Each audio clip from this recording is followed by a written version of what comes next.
வணக்கம்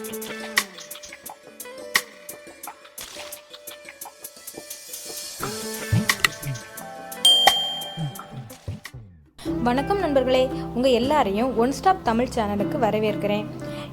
நம்ம ஹல்க் எதையோ எடுத்துகிட்டு வர மாதிரி இருக்குதா? ஆமாங்க, அவருடைய ஆரோக்கியத்துக்கு தேவையான காளானை அவர் வீட்டிலையே பறித்து எடுத்துகிட்டு வராரு.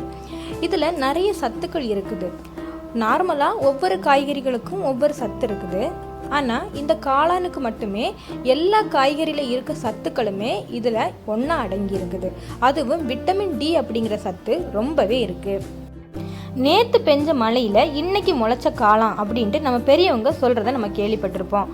அது உண்மைதான். எப்படின்னு பார்த்தீங்கன்னா, என்னைக்கெல்லாம் மழை பெய்யும் போது மின்னல் அடிக்குதோ அந்த டைமில் இந்த காளான் முளைக்கும் அப்படின்ட்டு அந்த காலத்திலே ஒரு நம்பிக்கை இருந்திருக்குது. இதை மின்னல் காளான் அப்படின்னு சொல்லுவாங்க. பல ஆயிரம் வருடங்களுக்கு முன்னாடியே நம்முடைய முன்னோர்கள் அவங்களுடைய உணவில் இதை அடிக்கடி எடுத்துகிட்டு வந்திருக்காங்க.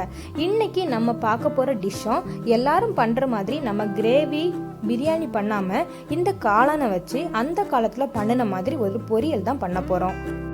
காளானை நல்லா வாஷ் பண்ணி அதில் மண்ணெல்லாம் போனதுக்கு அப்புறம் இந்த மாதிரி சின்ன சின்ன பீஸாக கட் பண்ணி அதில் கொஞ்சமாக மஞ்சள் தூள் ஆட் பண்ணிக்கோங்க. மஞ்சள் தூள் ஆட் பண்ணதுக்கு அப்புறம் கொஞ்சமாக உப்பு ஆட் பண்ணிக்கோங்க.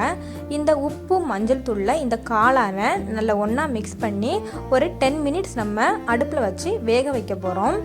இதை மூடி அப்படியே விட்டுருங்க. இப்போ இன்னொரு அடுப்பில் ஒரு வாணலியை வச்சு அதில் நம்ம ஒரு கைப்பிடி அளவுக்கு அரிசி இதில் ஆட் பண்ணிக்கலாம். இது நம்ம சாப்பாட்டு அரிசி யூஸ் பண்ணிக்கலாம். இதை இந்த அரிசி நல்ல பொரி மாதிரி வர்றது வரைக்கும் நம்ம வறுத்து எடுத்துக்கலாம். இந்த மாதிரி பொரி மாதிரி வறுத்து எடுத்துக்கோங்க.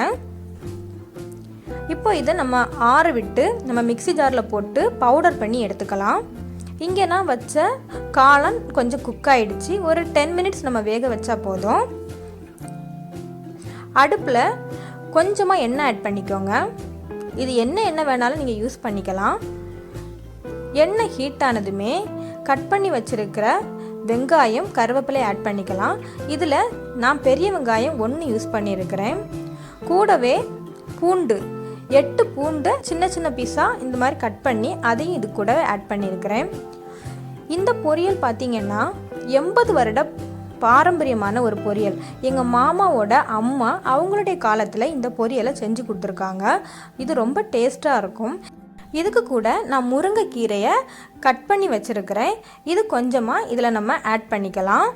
முருங்கைக்கீரையில் நிறைய அயன் சத்து இருக்குது அப்படின்ட்டு நம்ம எல்லாருக்குமே தெரியும். இந்த முருங்கைக்கீரையும் அந்த வெங்காயத்தையும் ஒன்றா மிக்ஸ் பண்ணி இந்த முருங்கைக்கீரை வேகிறது வரைக்கும் நம்ம குக் பண்ணலாம். தண்ணி எதுவும் விட வேண்டாம். இப்போ கொஞ்சமாக சோடா உப்பு ஆட் பண்ணிக்கோங்க. எதுக்காக சோடா உப்பு ஆட் பண்ணியிருக்கேன் அப்படின்னா, அந்த கீரையோட கலர் சேஞ்ச் ஆகாமல் இருக்கிறதுக்காக. சிலர் சுண்ணாம்பு சேர்ப்பாங்க, சிலர் ஒயிட் சுகர் ஆட் பண்ணுவாங்க. இப்போ கீரைக்கு தேவையான அளவு கொஞ்சமாக உப்பு, மஞ்சள் தூள் நம்ம ஆட் பண்ணிக்கலாம். தேவையான அளவு மிளகாய் தூள் ஆட் பண்ணிக்கோங்க. கரம் மசாலா கொஞ்சமாக ஆட் பண்ணிக்கோங்க. எல்லாத்தையும் நல்லா ஒன்றா மிக்ஸ் பண்ணி அந்த கீரை கூடவே நம்ம குக் பண்ணிடலாம். இப்போ நம்ம வேக வச்சிருக்கிற காளானை தண்ணியை வடித்து அதையும் நம்ம இதில் ஆட் பண்ணிடலாம். இந்த காளான் ஏற்கனவே கொஞ்சம் குக் ஆயிடுச்சு.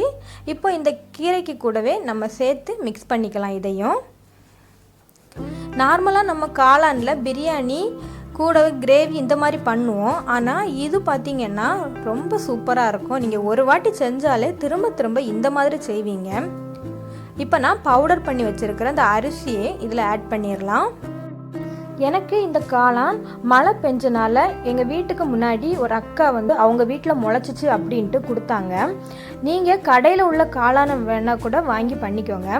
இந்த காளானும் முருங்கைக்கீரையும் அந்த அரிசி கூட நல்லா மிக்ஸ் ஆகி அது கொஞ்சம் ஓரளவு குக் ஆனதும் நம்ம இதை ஆஃப் பண்ணிடலாம். இது சூப்பராக இருக்கும். நமக்கு சிக்கனை வித்தியாசமாக பண்ண மாதிரி இருக்கும். நீங்கள் ட்ரை பண்ணி பாருங்கள். குழந்தைங்களுக்கு கொடுக்கும்போது இதில் நீங்கள் சோடா உப்பு ஆட் பண்ணுறத அவாய்ட் பண்ணிக்கலாம். இது 80 வருட கால பாரம்பரியமான ஒரு சமையல். ரொம்ப டேஸ்ட்டாக இருக்கும். அதனால் நீங்கள் செஞ்சு பாருங்கள். எங்கள் வீடியோ உங்களுக்கு பிடிச்சிருந்துச்சுன்னா லைக் பண்ணுங்கள் நண்பர்களே.